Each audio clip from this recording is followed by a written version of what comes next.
All right.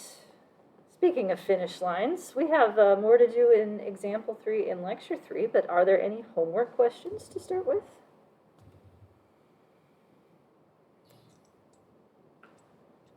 I feel like I should ask, even though it's not due for like 2.5 weeks or something. But it is available. Practice with categorical outcomes is what you're going to be working on. Let me know if you do come up with any questions. As an FYI, over spring break, I'm not going anywhere. I'm just going to be here. So you can feel free to email me the same as usual. Or not. Take the week off. Whatever you need to do for yourself. Breaks are important too. But I will be available if anyone wants to work on that. Let me see here. Let me get the transcript going. I need to do that. I need to get the screen share going. Anything else that you guys want to talk about or have questions on before we jump back into material?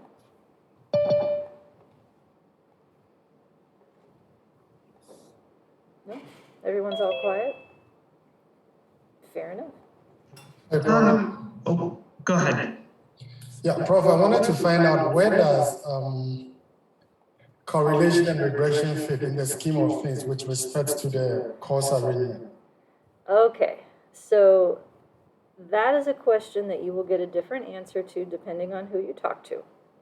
Okay. So my view is that with the way that intermediate has been reconfigured, so this academic year it moved from 4 credits to 3 credits, and it changed its focus to be much more about general linear models, both the version that Brandon did in the fall and the version I'm doing right now. So a lot of what is in that 6244 class is going to be redundant with the new 6243. So I would say that if you've been through sort of the new version of intermediate, you do not need to take that course unless you want to hear those things again. It's unclear whether or not it will be offered because the person who normally teaches it is not teaching it anymore.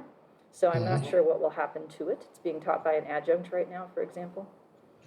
So what I would recommend as a follow-up to this class is SEM, longitudinal, clustered multi-level, or any of the other advanced classes.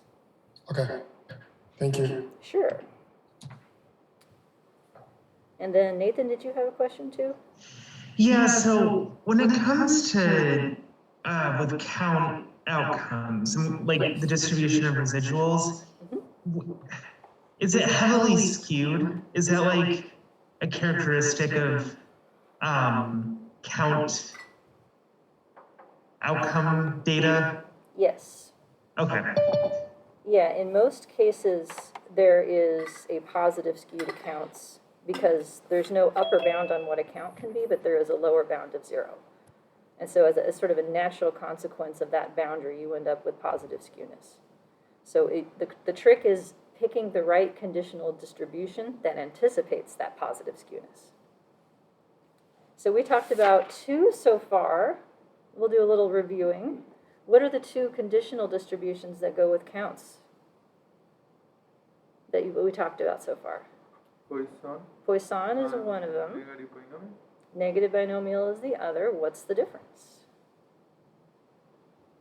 Over dispersion? Over dispersion is allowed in which one? Negative binomial. Negative binomial, yes indeed.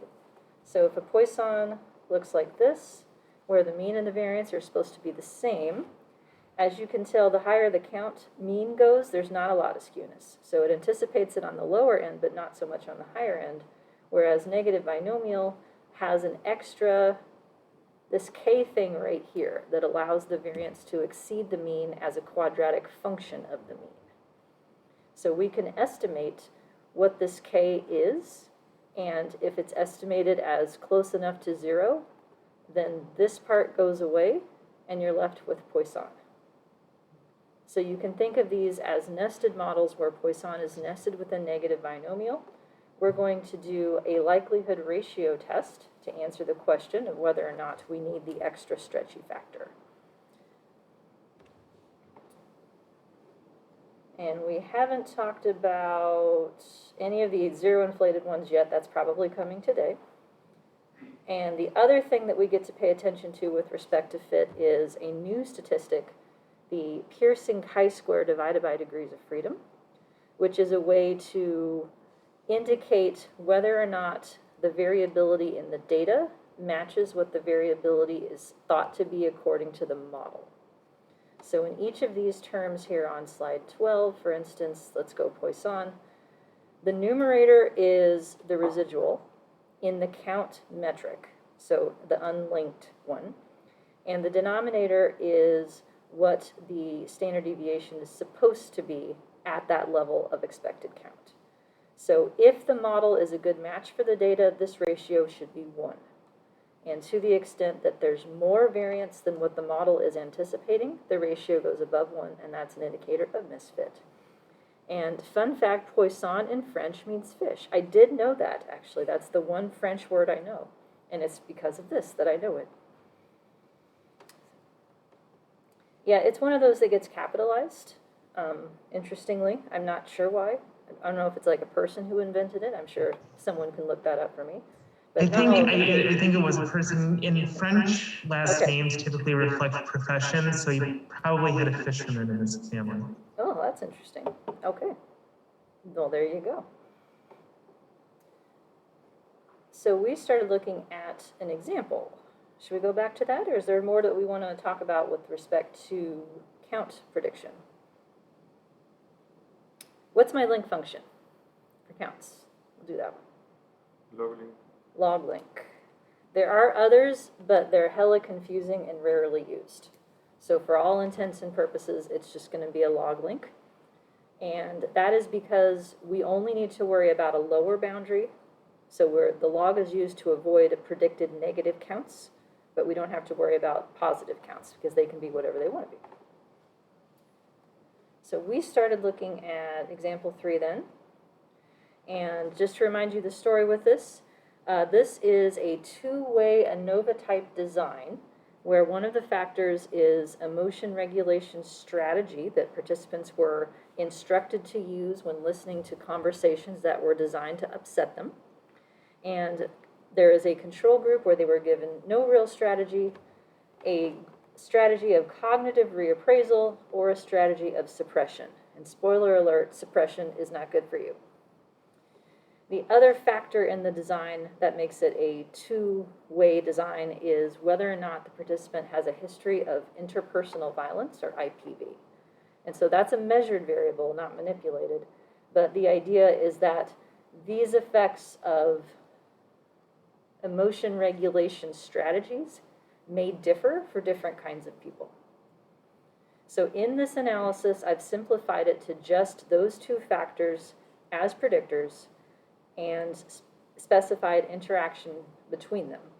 So there are 6 possible types of people here with respect to the 3x2, and there are 6 fixed effects in the model. That means that the means are going to be predicted accurately because I have enough parameters to do that. What we're going to be interested in is the inferences about the mean differences and the interaction terms, because those are going to depend on the standard errors. The standard errors are created by the model for the variance. So whether or not we have Poisson or negative binomial or something else. And the software that we're using in this one, it's Glimmix and SAS. We're going to switch to GenMod for a couple of the variants that are not available in Glimmix. In Stata, we're using something called GLM, which stands for Generalized Linear Model. It's analogous to Glimmix in that it has a bunch of different possible options. I am using that one because it provides an estimate of conditional distribution fit. It gives you the Pearson chi-square over degrees of freedom statistic, whereas the specific packages like in Stata, there's a package called Poisson. It does not give that to you. Similarly, NBReg is a package for negative binomial regression. I'm using that one because it has a likelihood ratio test built into it as to whether you need the negative binomial over Poisson, but it doesn't have distribution fit. And in R, I'm using a whole bunch of different things, starting with the basic function GLM for Poisson, adding a new one that is glm.nb, which is from a separate package called mass, and then the zero inflated models come from yet another package. And as usual, when you load up the example, in R, any package that is used in my program is at the top of the file. And the syntax will install it for you if you don't already have it. So you don't have to worry about tracking these things down. So we looked at the setup for the model. I am deliberately still avoiding factor variables. So if you know how to use factor variables and you want to use them in your homework, Godspeed. But it's another level of complexity that makes things look different across packages that I don't need in my life. So I'm sticking with the indicator dummy coding system here because it corresponds directly to the linear model to be fitted. It corresponds directly to the results, and we don't have to worry about marginalizing across interacting variables differently across programs.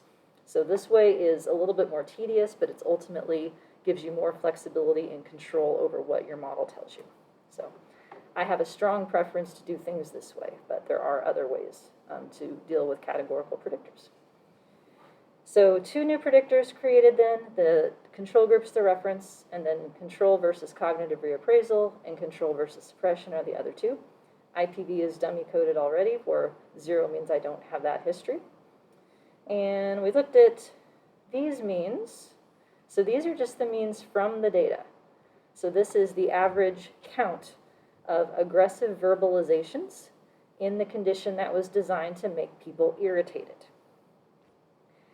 And this is a great example of a count outcome because it has a very strong 0 component and it has positive skewness to it.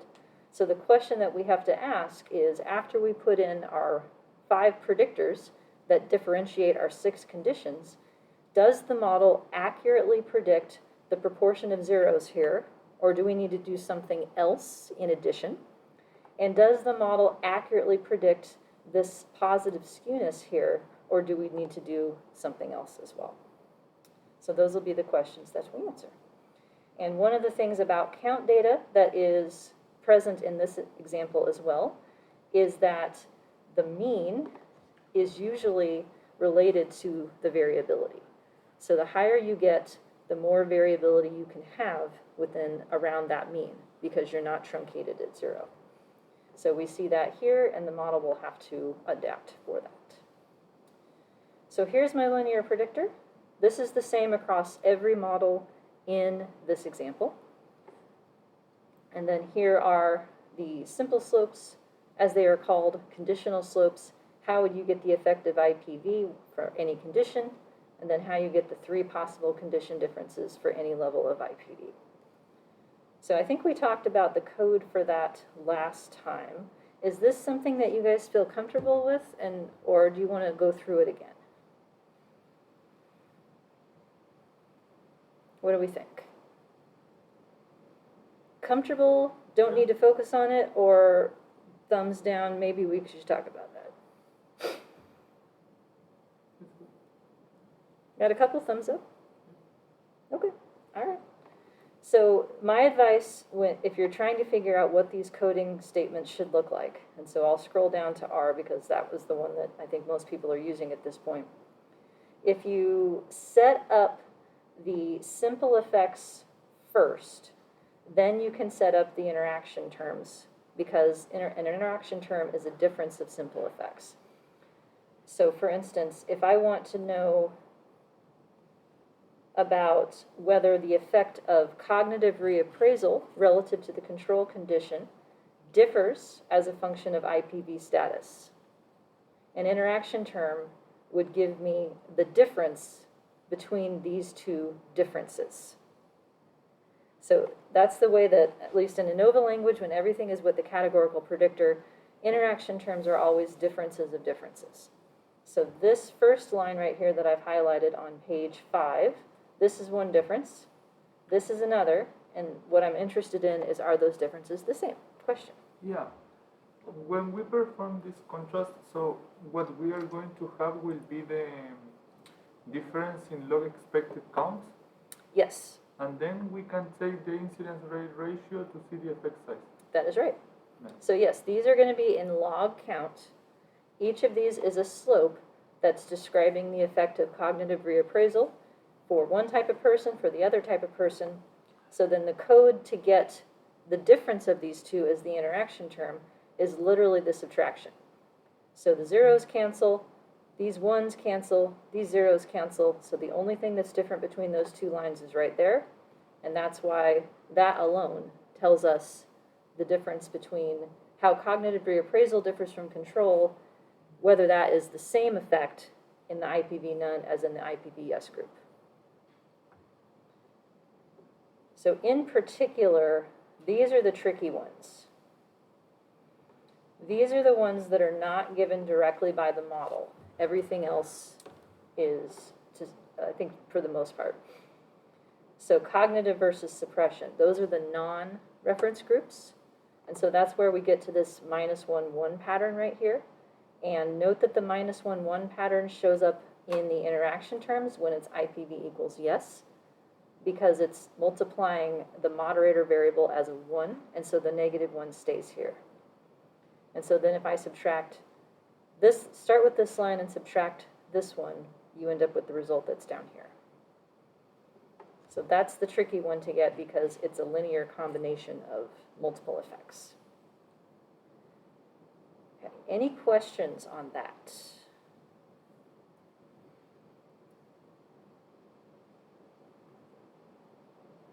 All right. So this is the thing that I screwed up before, as I mentioned last time, that when you fit a normal model, so in this case, let me scroll up to see where we are here, I am doing GLM in R, but its family equals Gaussian link equals identity. That means I'm fitting a general linear model, or otherwise known as a two-way analysis of variance in this case. When you do that, the number that shows up as Pearson chi-square over degrees of freedom is the residual variance. It does not indicate distribution misfit. So that was my bad from last time. Now, one of the things that I had to figure out, though, of course, is why is this number just a little bit different across packages? So this is the number that I got here. When I went and did the same thing in Stata, I got a slightly different number. And then when I did the same thing in R, I got the same thing that Stata got. So I figured it out by digging through the documentation what had happened. It boils down to whether or not the software thinks that degrees of freedom is just n or n minus k. So those of you who've been through longitudinal, there's a couple of you here, what does this remind you of? Whether your variances are estimated using n or n minus k corresponds to what? And feel free to read from the screen too. But we talked about it in that class.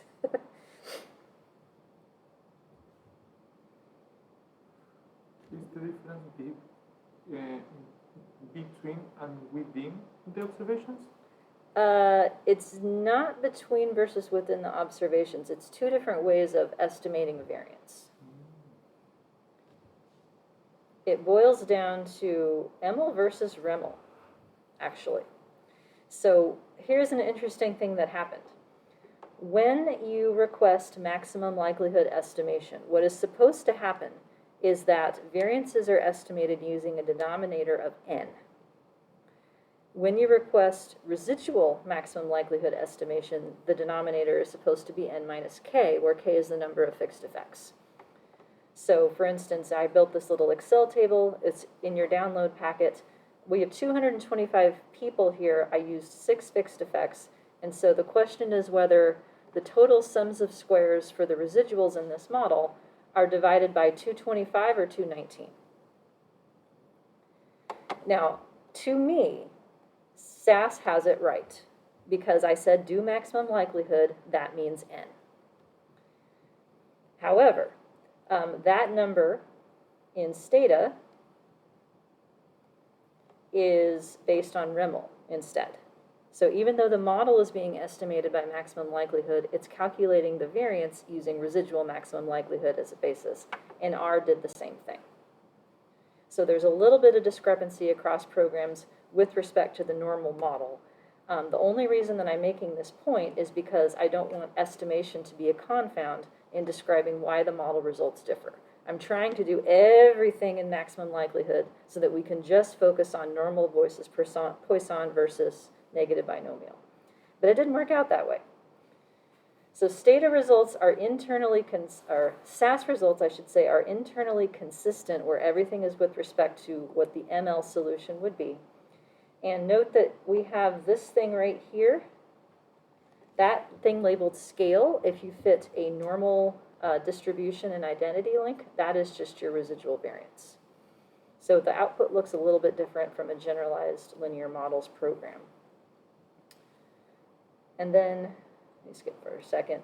In Stata, other than that thing, everything matches with respect to the standard errors and whatnot. I added, where'd the code go? I had to add something to make that work though, which is this thing right here. So I added that to make the SAS results and the Stata results match. R, of course, does its own thing.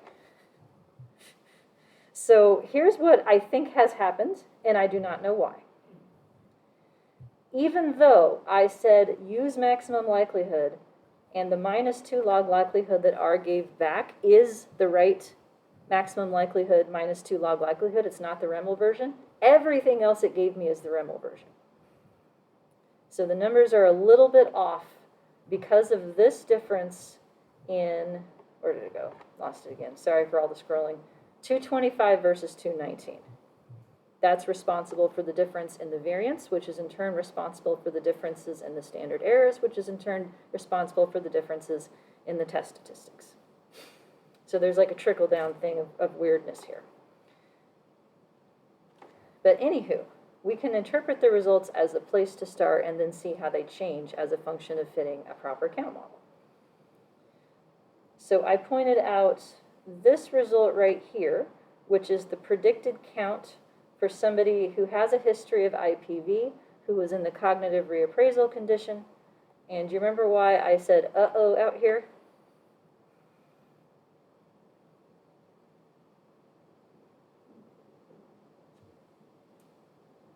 Say it louder. Yeah, I have a predicted confidence interval that has a negative count in it. That can't happen. So we know that these results are probably suspect just based on that alone. I don't have to look at fit or anything else. That's an impossible result. But if we go, here's the picture of the means. So we can kind of see what happens just eyeballing it. It looks like cognitive reappraisal resulted in fewer mean things said relative to control and relative to suppression. And suppression is bad for you. It's more bad for you if you have a history of violence. That appears to be the story just based on these numbers. Now the question is, what are the confidence bars around each of these means, and do they overlap? So if I go first through these simple effects, these refer to the vertical distances between each of the conditions. So it's the difference of IPV groups in the none condition, the cognitive reappraisal condition, and in the suppression condition. And it looks like there's only a significant difference here. So these 2 points are different according to this model result. These then are the condition differences for the no group, which is the blue line. And it looks like there are 2 differences. So none versus suppression is the same, but the others are different. And then if I do the same thing for the red line, for the yes group, it looks like the same conclusion, none versus suppression, is not different. And then we get to the actual tests of the interaction. So for instance, that right there versus that line, whether the effective cognitive reappraisal is the same across IPV groups. And it looks like the effect is -1.7 in log count for the no group. The same difference is -2.89 in the yes group. And the difference of those differences is this result of -1.1.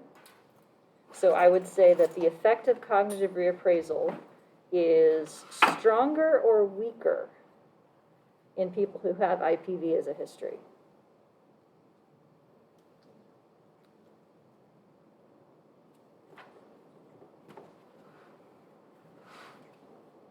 What do you think? So doing a strategy of cognitive reappraisal resulted in significantly fewer mean things said.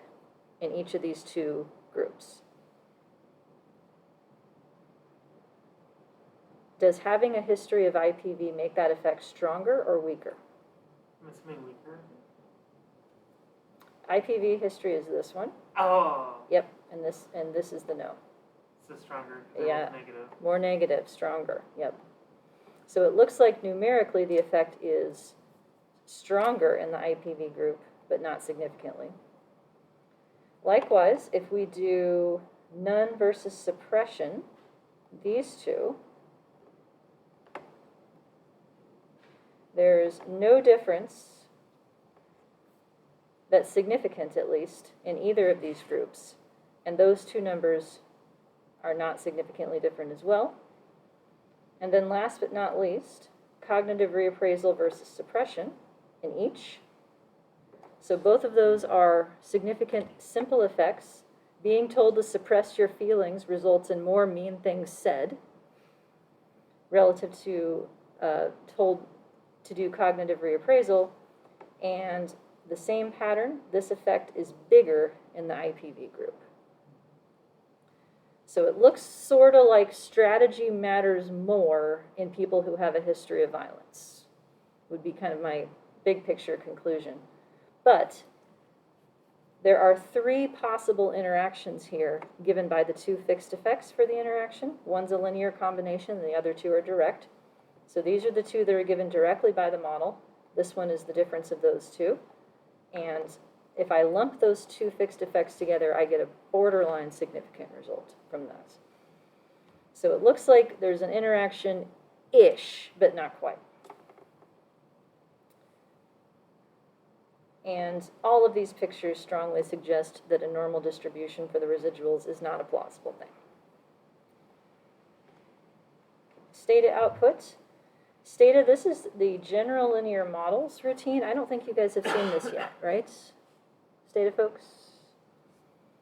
It tries to help you, but it does so in like an engineering helpy kind of way, as opposed to, you know, a social scientist kind of way. Like, variance function is 1, Gaussian. Link function is mu, identity. So that's telling you, yeah, this is an ANOVA. And then it gives you a few other things. Scale parameter in this case is residual variance. This is the Pearson chi-square distribution fit statistic that does not apply in these models. And I do not know what the hell these things are. What I do know is that they are not your regular AIC and BIC. And in the Stata output, there is a hyperlink that shows up in your output where you can pop open a window and it tells you what the hell these things are. But I know that I've never seen them in another context, and they are on a wildly different scale from what AIC and BIC should be based on the model log likelihood. So Stata is the only one that I've seen that gives these two things. So just a warning, basically disregard these with respect to the typical AIC and BIC that you're used to.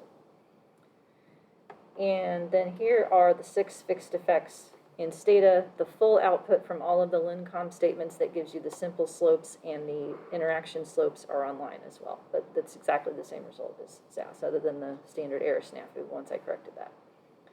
And in R, here is your partial output. Here are the model fixed effects. Here is the residual variance that it's estimating using REML, even though I'm an ML. And then it gives you these things. That is the sum of the squared Pearson residuals. So what we're going to end up having to do is to take this number and divide by degrees of freedom ourselves. So it does part of the work for you, but not enough. But I figured out how to do that.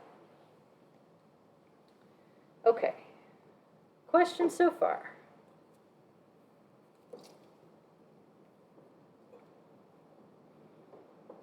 So let's see what happens if we throw this thing at Poisson instead. So we'll play Where's Waldo with the syntax. The only thing that's different is right here in SAS. Everything else is exactly as it was in the previous analysis because the model for the fixed effects, the linear predictor, is exactly the same. I have asked for cell means, so for each of the 6 possible combinations of people, and I've added this thing on here. Again, what does ILink stand for? Not this time. Inverse. Yeah, ilink is inverse link, meaning unlog it for me, please, because I want to go back to count as opposed to log count. So that will take your predicted log count and exponentiate it for you, or otherwise what I would refer to as unlog it. I know that's not a real thing, but that's how I think of it in my head. The link is the log, you unlog it to come back to the count. Likewise, for each of these simple slopes, these are going to be differences in log count, and I want to get effect sizes for those, so I'm asking those slopes to be exponentiated to create IRR effect sizes. I forget what that stands for. It's gone. I have it in the slide somewhere. They're interpreted the same as odds ratios because they're based on the same idea. And one thing that I'm doing here that's addition, I've shown this to you in a few places. This is me saving pieces of SAS output to do math on. So ODS output in SAS is analogous to what happens in R when you save a model result as an object. It saves all the stuff for it. And I'm saving two separate tables. One contains the number of parameters for the model, and the other contains the -2 log likelihood for the model. And I'm going to use those as the basis for doing a likelihood ratio test against a subsequent model. So I'm saving those pieces in anticipation of doing that test. Stata folks, this is the different part. So I'm in GLM within Stata so that I can get conditional distribution fit. I'm asking for the model to be estimated in maximum likelihood, which is the default for most things, but not everything, I think. So I'm just putting it there because that's what I want. And then a log link, and the family is Poisson. So family is like a pseudonym for distribution in a lot of these packages. R uses family as well. But in SAS, it's actually dist as opposed to family. But Poisson is the key word there. And just as we had for categorical outcomes, if you want effect sizes in Stata, you have to rerun the model and add options for that. So this, I'm on page 9. This is the exact same code, but adding the option E form, meaning put it in E exponentiated form, meaning spit out the odds ratios directly. Except they're incident rate ratios. That's what that stands for. I'm back. The Mountain Dew just kicked in. Hi, everybody. I swear my brain's been here the whole time, I promise. So E form on the main part here rather than OR. Last week it was OR. This week it's E form, but it's the same damn thing. And also IRR rather than OR, but it's the same damn thing. So Nikki, the trick that you told me about, that I forget what you had said, but there's like a shortcut to getting this, that probably would work for this too, I'm guessing. So this will do the exponentiation for you. And then R. So in R, I am creating two new objects that are going to save degrees of freedom. So 225 is what SAS is using for degrees of freedom with respect to calculating distribution fit, and Stata is using degrees of freedom of sample size minus k for the fixed effects. So I'm saving these two things to do math on in R, in this model and then throughout the rest of the script. In R, I am using GLM for right now, so this is a package that's within base R, not something special. And then this piece right here is giving me the Poisson distribution with the log link. Otherwise, the formula is exactly the same. I am asking it to print -2 log likelihood because it has chosen not to do that for you, even though it did it before. I also asked for AIC and BIC, and all of those things match across all three programs. And then the Pearson chi-square over degrees of freedom conditional distribution fit thing, I made that myself. Well, by made that myself means I found somebody online who had done it and I stole their code. But I typed it myself. Does that count? Sure. So we have the residuals from the model. I would like the Pearson type because there's 8,000 kinds of residuals. And then I need to square them, and then I need to sum them, and then last but not least, I need to divide by degrees of freedom. So I've printed both so that you can see that they'll match the other packages, and that the reason for the discrepancy is this difference in denominator degrees of freedom. The conclusion is pretty much the same, though, as you might imagine. GLHT to get a joint test of all of the model parameters. So does this model result in a significant correlation between predicted log count and real count, or real log count, I should say? I'm asking for that, and it does work this time. I embedded this summary statistic within a print statement to make sure that I had enough significant digits for the homework system, because I noticed that for some of the chi-scores that get really large, it stops printing the decimals. And then the new thing that we care about right here, the test of the interaction. So lumping together those two fixed slopes that create the interaction coefficient for my 2x3 design. And in, let's see, this is the prediction package, so this is from margins. And I am asking for 3 different lines of prediction because it corresponds to IPV no yes, and then for each of the groups. I had experimented by trying to get it in 1 line, but I ended up with 8 numbers instead of 6 because it does every possible combination of 0 and 1, even though some of those don't make any sense. So to avoid having extra numbers that don't mean anything, I wrote 3 lines instead of 1. And then I did this to chunk them all together. So that's in log count. Type equals response. What does that give us? Feel free to read from the screen too.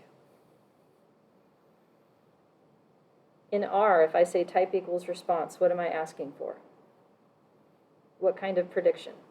The expected count. The expected count. So that's type equals response is the analog to ilink.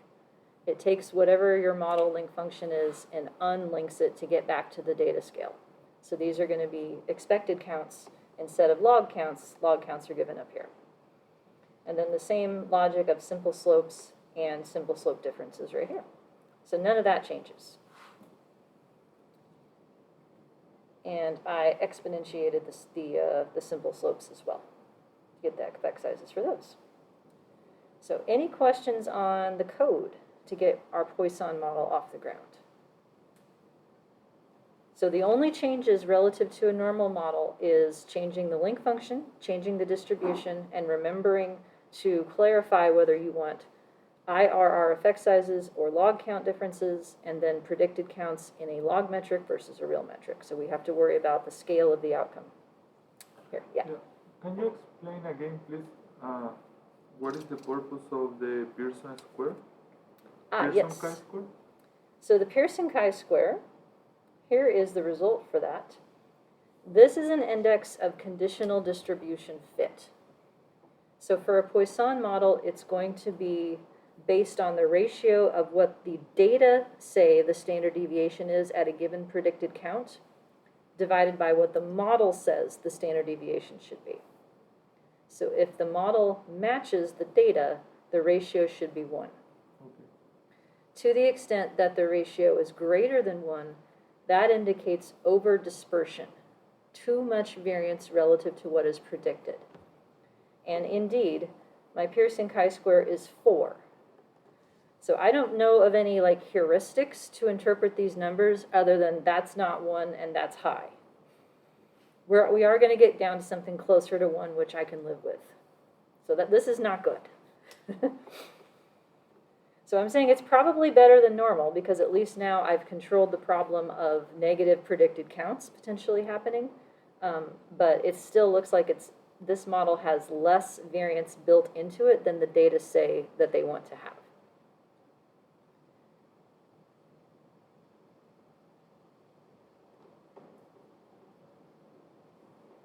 So in terms of our effects, here's the test of the interaction. That's the one that used to be p equals 0.0535, and now it's wildly significant. So this text box here is kind of a joke, because of course this student wanted significant results for her master's thesis. She put her life's work into this, right? This is a big project. But can we trust it? What do you think? Is this believable? It's really accurate. It's really Or accurate. really precise. It's a very precise. It's a highly significant. I'll say that. Yeah. But it's claiming to be very. Is it believable though? If I put these two pieces of information together, No. yeah, this is way optimistic. If the model doesn't have enough variance in it, what's going to happen to the standard errors? Are they going to be too big or too small? Too big. Other way around. Oh, too small. Yep. If the model doesn't have enough variance in it, Oh. yeah, it's going to underestimate the standard errors, and that means it's going to inflate these test statistics. So we can't yet trust this result because of this right here. And if you look down at the list of simple effects, everything is significant. Now what's interesting, and what I have highlighted in, let me see if I can pull it open. I have a spreadsheet that I made for this. One second. I make a spreadsheet for everything. It's my way. Come on. Oh, wrong screen. Here we go. So I have compared results across models. And if you go to, this is in your handout, by the way, but I want to bring it up now. Here's the raw data means. Here are the condition means predicted from the model that had a normal distribution. Here are the condition means predicted from our Poisson. Notice anything? They're all the same. They're all exactly the same. So what's the difference? These. Standard errors of those means.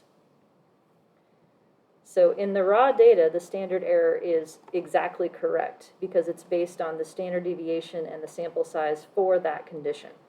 So this is as correct as it's going to get, basically. If I look at what happened under the normal model, the only thing that differentiates these standard errors from each other is sample size.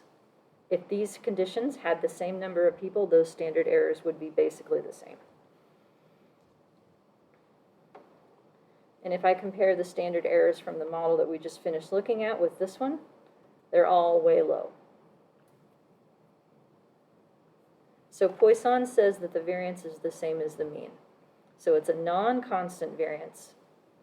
But the question is whether or not there's more variability than expected as a function of the mean increasing. And it looks like so far there it is.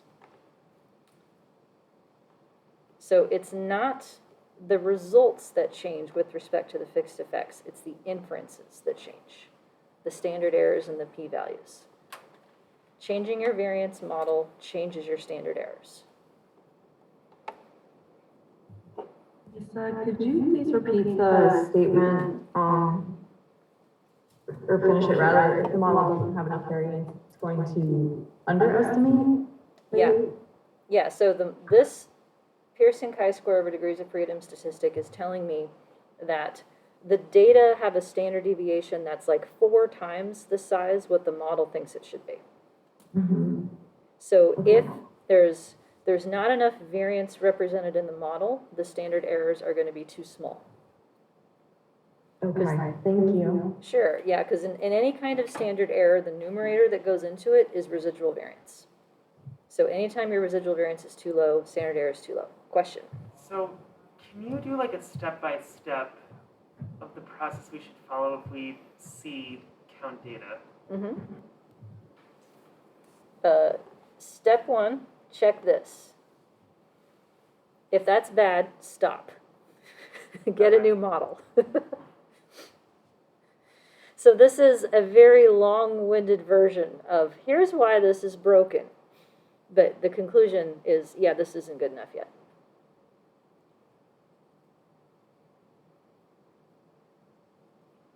And then if that's too high, then we should try,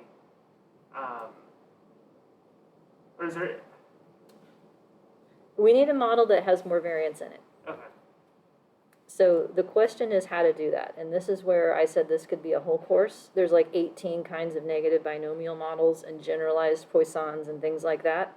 They all add more variance to the model in a slightly different way. The one that I have to show you seems to be what is most standard, at least easiest to find in software.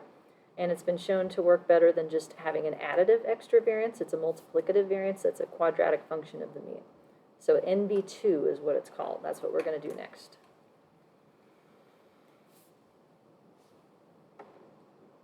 So not good enough. That's what that means. And in Stata, so it's trying to help you understand what you've requested. The variance function is just the mean. So in the Poisson model, the variance and the mean are the same thing. That's what this means right here. The link function is ln of the mean, so log link. And Stata agrees that this is too high. It's a slightly different number because it's dividing the sum of Pearson residuals by 219 instead of 225, but otherwise it's the same conclusion. And in R, I have truncated the results here, just the parts that are important. So here's the same solution for fixed effects. This matches exactly across the three programs. Dispersion parameter for Poisson family taken to be 1. So the term dispersion goes with this idea of variance, like over dispersion or under dispersion means too much variance or too little variance, respectively. Taken to be 1, I don't know why we're saying taken. We made it 1. We ordered Poisson. Like, that is what it is. It is a model that does not have any under or over dispersion. So the variance is predicted to be exactly what the mean is in this distribution. It's just reminding you of that, I guess. Maybe that's what the parentheses are for. Log likelihood matches across all the programs. This is AIC and BAC that matches, and then here's the two versions of the Pearson chi-square statistic.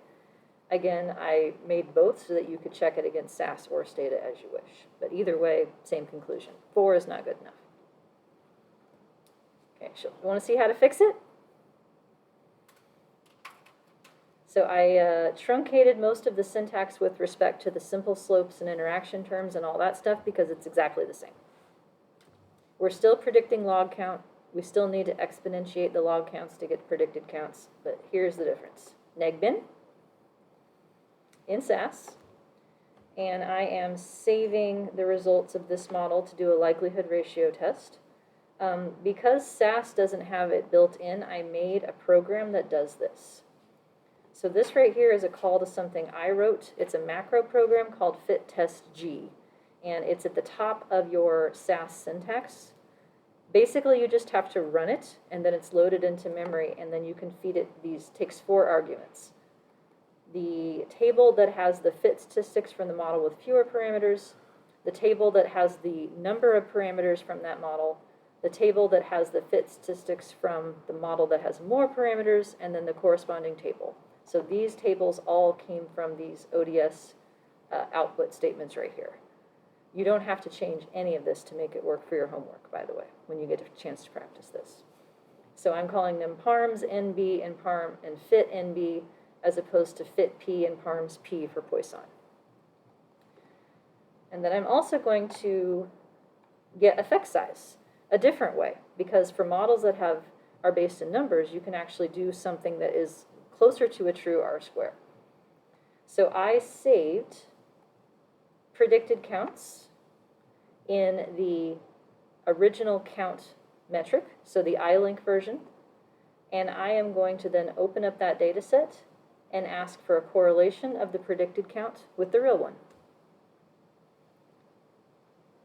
So does that sound familiar? The correlation of, say, y hat with y? In multiple with linear regression, it is a way to get the R-squared. That's exactly right. We're back to the same ideas in regression.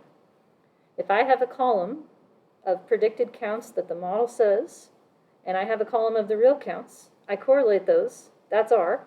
I take that R and I square it, that's R square.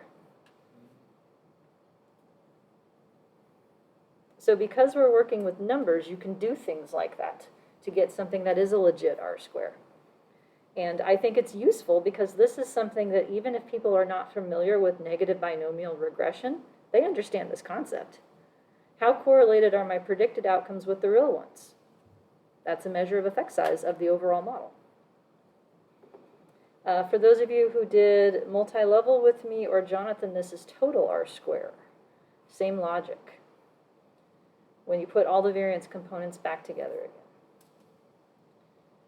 Okay, so any questions on the SAS code so far? So in Stata, I have two different versions of this model. I first am doing NB-reg because that comes with a likelihood ratio test built in for testing against Poisson. You don't even have to ask for it. But NB-reg does not give you conditional distribution fit. So to get that, I am running the exact same model in GLM as well, and I am switching the family option to N binomial with an ML after it. That is because in Stata there is more than one way to estimate the scale factor, that stretchiness that multiplies the mean to get you extra variance. And I'm saying, please find it using maximum likelihood, the same as everything else in my model. So again, this and this are doing exactly the same thing. The reason I'm doing it twice is to get two different pieces of output that each program only gives me one of. NB-reg gives me a likelihood ratio test. GLM gives me conditional distribution fit of Pearson chi-square over degrees of freedom. And in Stata, I am saving a column to the data set using their predict function that is named predcount. I'm then correlating that column with the real one and then squaring the correlation that results as R square. Okay, any questions from the Stata folks? All right, R folks. After many struggles in trying to figure this out with the VGLM package, I gave up, and I found this one instead. So this is from the mass package. It's an add-on to GLM that adds the negative binomial component to it. So you don't specify that it's negative binomial in this argument set. It's understood because that's what this thing does. So link is log is the only thing you have to write, and I think that's a default as well. I am still getting the same sum of the squared Pearson residuals to get distribution fit. And I'm also adding this thing right here because I realized that R is giving the stretchiness factor as a reciprocal of what Stata and SAS give it as, and I don't know why. So I'm getting that to get the same result across the three packages in the output. And then I made my own likelihood ratio test. I know there are various ways to do this in R, but I wanted to make sure that I knew what it was doing. So I wrote it myself. So I am first computing the difference in -2 log likelihood between my two models. I am then getting a p-value that goes with that, p chi-square, for degrees of freedom 1.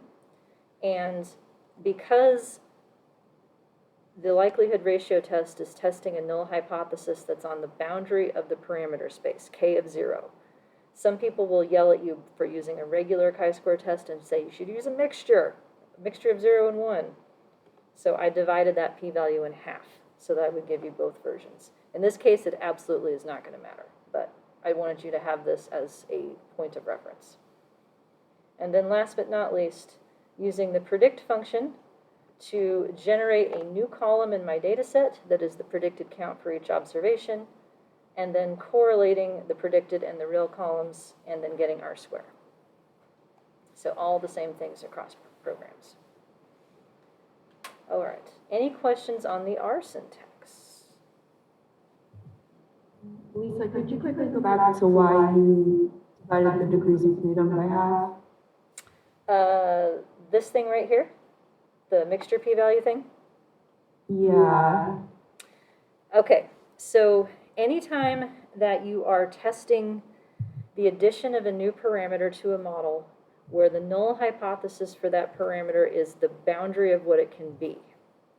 So in this case, it's because if I have my k stretchy factor that's going to add extra variance to the model, the lowest that it can be is 0, meaning I don't need any extra variance, and it's basically Poisson.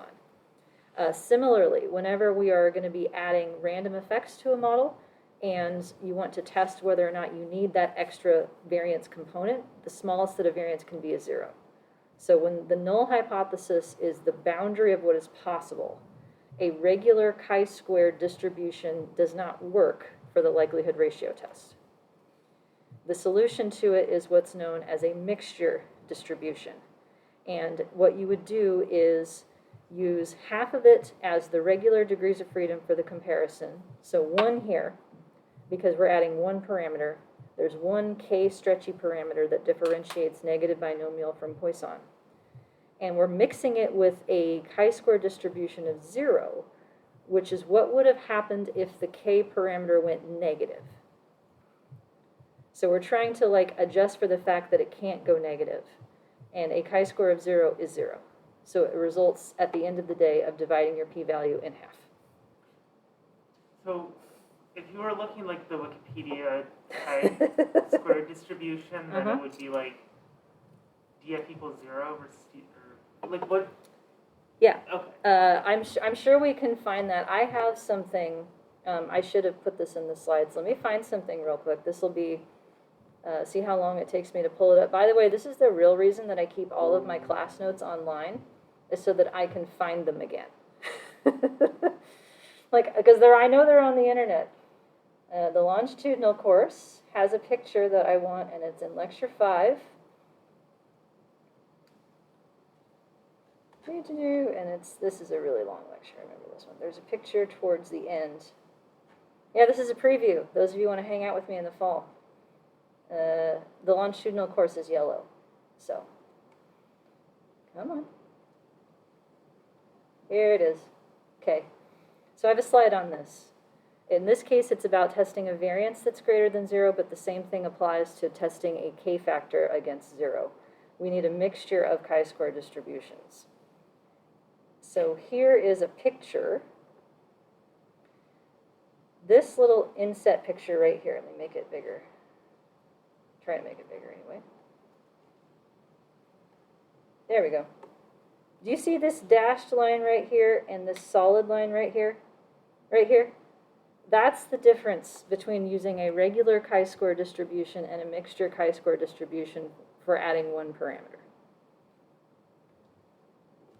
So the critical value for adding a k stretchy factor, if you're going to do it correctly, is 2.71 instead of 3.84.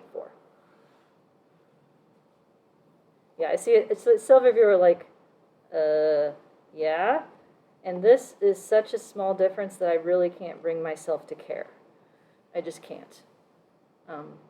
So most of the time in practice, I'm like, whatever, it's 3.84 and it's a little bit conservative. I can live with that. The only time that you would have to worry about making an incorrect conclusion is if you are somewhere between 2.7 and 3.8 with respect to your model addition.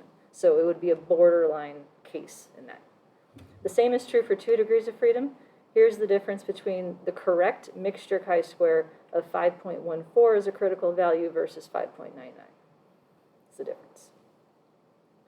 So I personally do not give a shit about this. I don't. I have too many things I have to worry about. But in case reviewer 3 wants you to use the proper mixture chi-square distribution, here you go. Long answer to your question, Cass. Did that help? Yeah, that did. Thank you. So in this case, it's for a mixture of 0 and 1, you take your p-value and divide it in half. Because a chi-square of 0 can't happen. So it's like 50% 0 and 50% p-value you would have had, which results in just cut it in half. Kind of like a one-tailed test in that case. So that's what I did. But spoiler alert, our chi-square is going to be like 300 and something. So yeah, by anyone's standard, the negative binomial is going to fit better. How much better? Way better. So my ratio of Pearson chi-square over degree of freedom is 1.09. These are real data. I did not mess with this. This is as close to like perfect fit as I've seen in real data. So in terms of your step-by-step process, this means you may proceed to look at your results.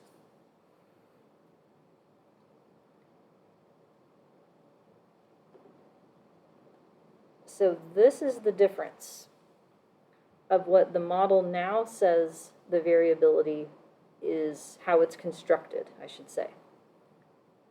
The Poisson part of the model was this much. The variance is the same as the mean. What we have estimated is this 1.6 is what it became from our data, as known as a dispersion factor or a scale factor, or what I call the stretchy factor.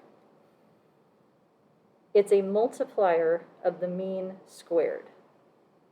So it allows the variance to exceed the mean as a quadratic function of the mean multiplied by this estimated constant. Is that a one-to-one transformation? What do you mean? Because that came up in IRT, and I don't know. A one-to-one Yeah, transformation? because I looked at it and said any like quadratic transformation is a one-to-one transformation. I'm not sure what that refers to It was like in this case. transforming theta scales. So no, I'm saying like the adding in the extra variance with the negative binomial. No, I never mind. I answered my own question. Okay, fair through enough. Confusion. This part is the over dispersion part. We're not really transforming anything. We're just adding. We're not Okay. transforming anything. Okay. This is what the model is saying the variance should be. So in the same way that like we had a residual variance of 11.6 estimated from the data to start off with when we had a normal distribution, this is the model estimated variance function. NB2 as a type of negative binomial means take your stretchy and multiply it by the mean squared. NB1 I think is just the regular mean without the squared part, if memory serves. Or it might just be an additive constant. I don't remember. NB1 doesn't work well. That much I've read. But we are allowing the variance to exceed the mean as a quadratic function of the mean multiplied by this number that is estimated from our data. And if this number were 0, what would happen? Poisson. Yeah, then this whole chunk goes away and you're left with Poisson. So that's why you can think of these as nested models, because you're adding something to what the Poisson model says the variance would be. And the fact that when this goes to 0, you're left with Poisson, then is, like that's the, if it's estimated as 0 or close to 0, then your likelihood ratio test will tell you that this doesn't help.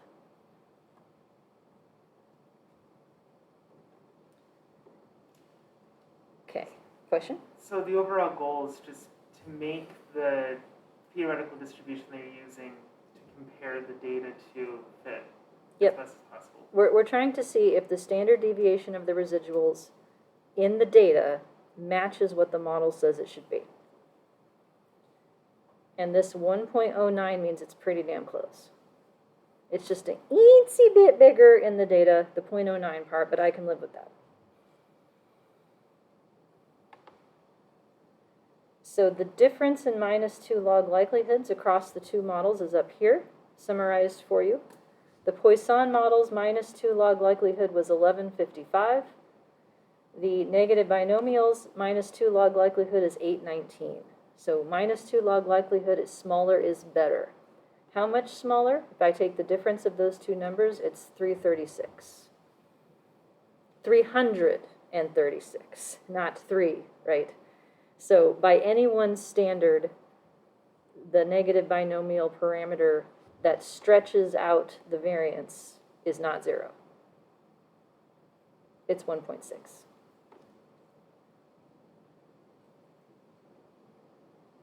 So here it is.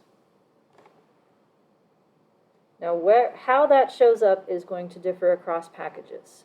Sometimes people put this as the log of it is what you get. Sometimes it's the reciprocal of this, and sometimes it's like the log reciprocal. So you may have to do a little bit of detective work to figure out how in a given program this is specified for you. So it's 1.6. Now we can trust the rest of the results with respect to the differences. And the F-test for my interaction term is cut in half. So the F before was like 10, I think, and now it's 5.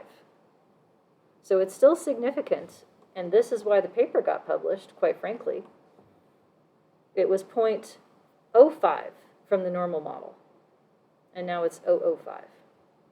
So in this case, allowing a non-constant variance resulted in much more power to detect these things. Here's the likelihood ratio test result from my little macro. You can also do this in Excel using the chi-dist function to get an exact p-value. And the predicted counts and the regular counts are correlated 0.34. If I square that correlation, that's an R-square of 0.11. So 11% of the variability in number of mean things said has to do with my 6 conditions.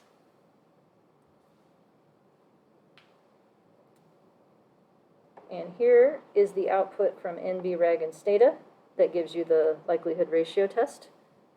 Note that it's called chi-bar as opposed to chi-square. Chi-bar means it's using a mixture distribution. Chi-square means it is not. So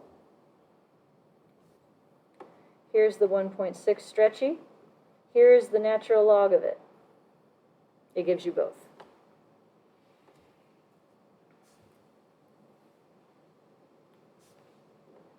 And then here is the output from Stata's GLM that gives us the fit statistic. It was 1.09 in SAS, 1.11 in Stata. And here is the variance function that it spells out for you. So it wrote this. I did not do this. It actually is trying to help you for real. Question? So when you back translate, like when you the results, which it's the same between plus one and negative binomial, but it's just a matter of like which one represents the data. Yep. Okay. Yeah, these are both log links. Okay. So we unlog it to get the expected count in the original metric. The difference is how much variance is there around that count. And negative binomial allows the extra that the data want, I should say. Yep. And the mixture of chi-square distribution, is it chi-bar because you're taking an average of both of the distributions together? Yep. Okay. Yeah, it's half of each, 50% mixture. What it should be is hard to discern in some situations, but for basic situations, you can use that as a ready sort of off-the-shelf solution. Okay. And then R gives me this. And when I got that, I was like, what the hell is that? It's not 1.6, and it's not the log or whatever that Stata gave me. It's the reciprocal. And they label it as theta. It's like, oh, come on, dude. Theta is taken. Theta is the latent trait, or our next variant of COVID. And seriously, the next one's going to be theta. Like, we're ready for it. So, anywho. So after a little bit of detective work, the results match across the 3 programs. They're just on slightly different scales. And then here are the Pearson chi-squares that I made by dividing by degrees of freedom. Okay. So 144, not going to finish it today, but there was one more thing that I have to check before I can call this done, and that's because of the way that this picture looks right here. I need to make sure that the model has enough zeros in it,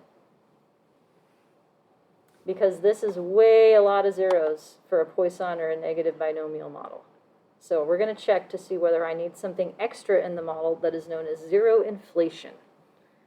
But that will have to wait until after spring break. All right. Any last words before we adjourn? I have a question for after. You have a question for after? Okay. All right. Thank you for being here, everybody. Have a great break. Let me know if you need anything. I will see you soon. What happens if it's skewed the other way?